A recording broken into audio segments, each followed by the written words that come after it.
Well, good afternoon and welcome to joining us here with Succeed from the Start. And we're here today because very shortly now we're going to be running a conference called We Thrive Together. But whether or not you're at that conference, of course, I'm introducing today Gillian Routledge, who's one of our speakers. But of course, she does other things and come and speak at our events. So thank you very much for coming along today, Gillian. Thank you, Angela. It's great to be here.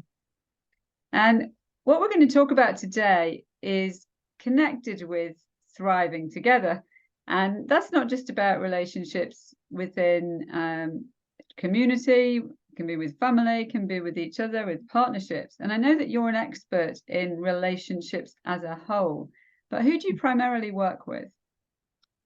Right now, I primarily work with couples. That seems to be what is being attracted into my clinic, or whatever you want to call it, right now. And it seems strange when you said the word expert, it's still hitting that part of me that's going, what? because the reason I do what I do, like a lot of us, is because relationships, or healthy relationship with, whether it was my parents, my husband, my children, was a real challenge. And so was the ability to feel love for myself, for other people. And now, ironically, I'm helping others. And it's often the case, as you probably found. So would you say that in order to have a successful relationship of any kind with other people, you need to have a successful relationship with yourself? Most definitely. Most definitely. I find that I find that very often that the problems that we think that we have, and I say that we think that we have, or when I'm working with people, is that the belief is that the problem is with the other person. There's a lot of judgment, and it's so easy to pick up on faults in the other person. And yet, when that's happening, we're not looking at the part that we're playing in that. We're not taking responsibility. And I say we because we all fall down that trap of being critical of other people, blaming other people. And yet, when we can self-reflect, and when we can dive into, and I know this can be very painful for some, diving into our past. It was very painful for me, I know that. And looking at our past to see where our strategies, our beliefs, our coping mechanisms came from, and what kind of patterns we dive into or default into under stress. And when we can realize that those patterns are just part of a way of trying to protect ourselves, we can. For me, it was a gradual process of realizing and letting go and learning, and bringing more self-awareness to what's going on in the relationship and the part that we're playing.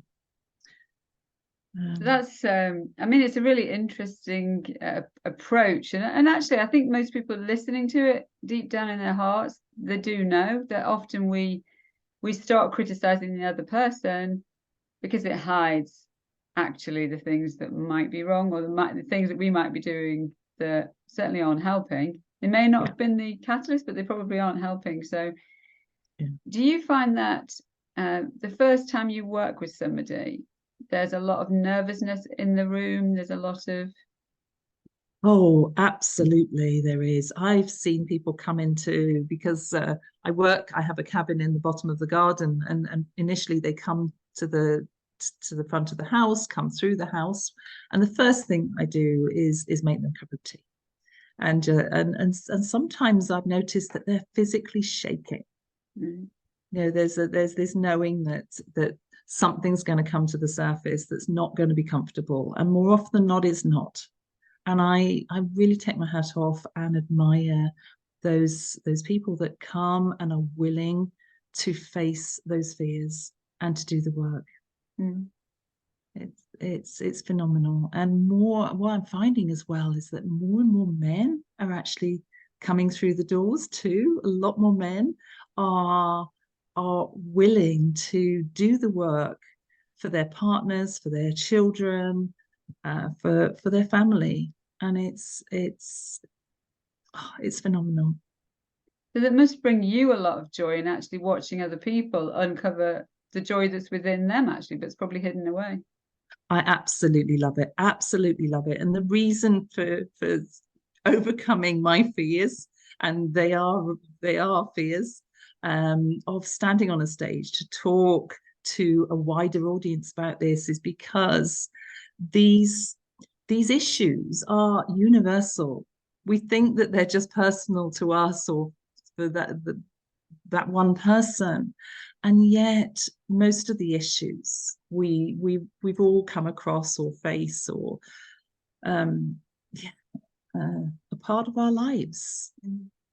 And it's so it's so important to have done this work, firstly for myself, which has saved my relationship with my husband. It's built a more loving and nurturing relationship with my daughters, external family. It's helped with forgiveness, where a lot of people would not be able to forgive certain things that have happened, or certain people that have been perpetrators in their lives.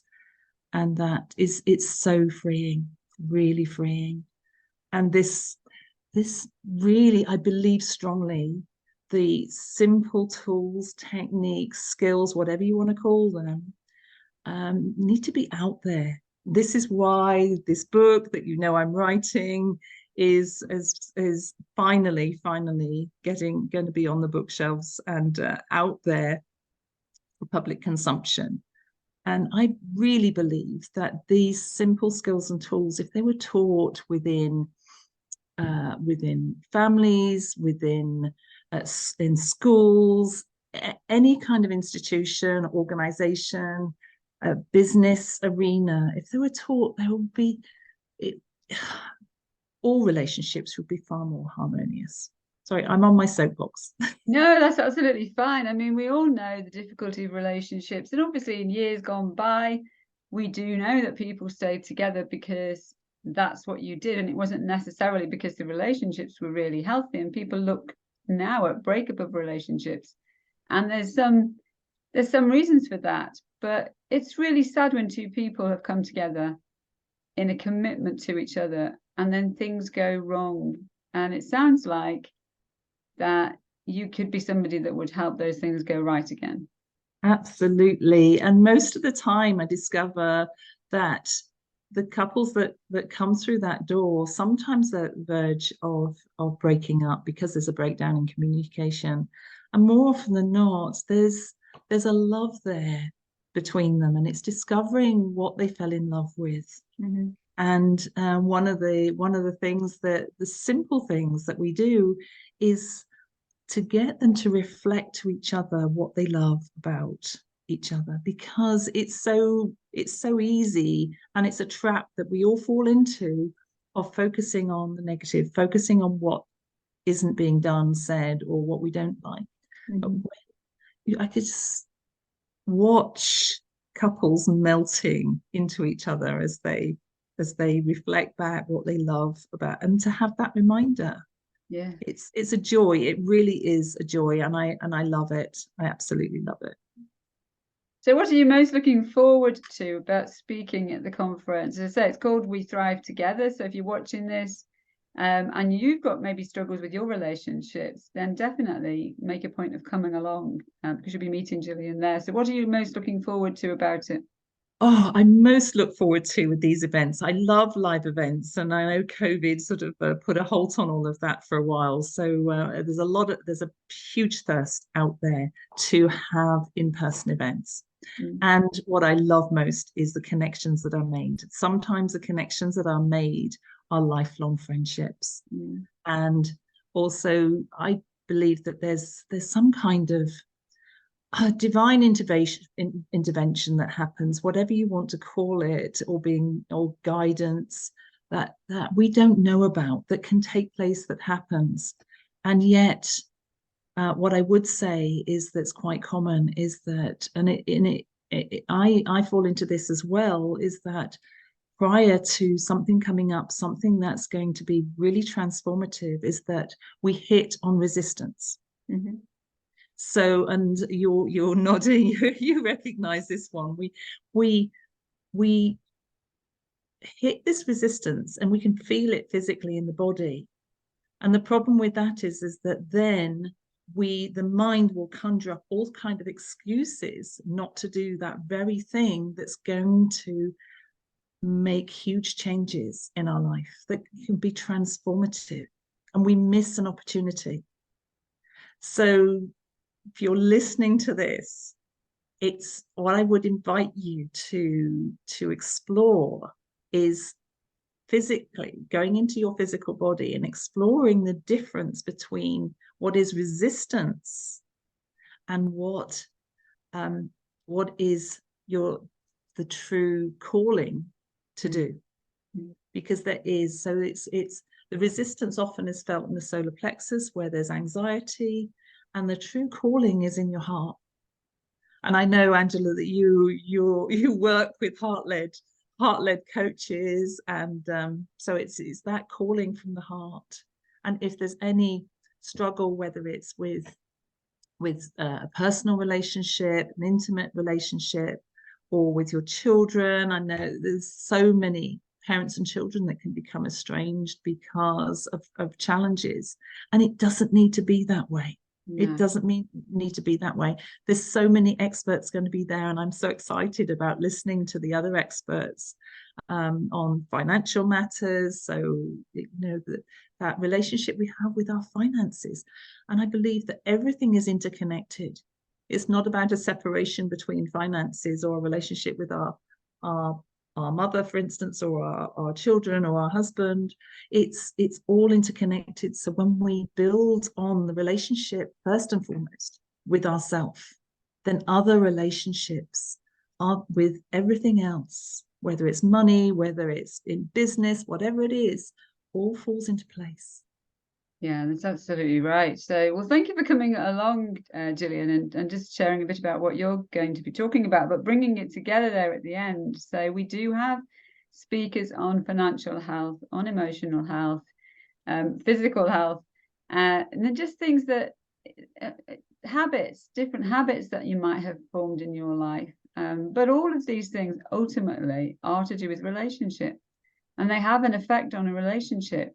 If money's not going well, then you can bet your bottom dollar that relationships aren't going well. You know, if there are habits that are getting in the way that you're embarrassed about or feel guilty over, then they're going to be getting in the way with relationships. So whatever stage that you're at in your family, in your personal relationships, could be at work. And as Gillian just said, it could be with a parent, it could be with a child that you haven't seen for such a long time, and you would long to get back in touch with that person in your life. So come along to the event. You'll actually meet face to face. You'll be doing workshops. You'll be getting time to think and reflect on your own life and where you're at. And then you'll be able to talk and share with the experts that are there. We would love to see you there. Thank you, Gillian. Looking forward to hearing everything that you share in Manchester, November the 25th and the 26th. And you'll be able to register for the event following the QR code that will be below this video. We look forward to seeing you there. Thanks, Gillian.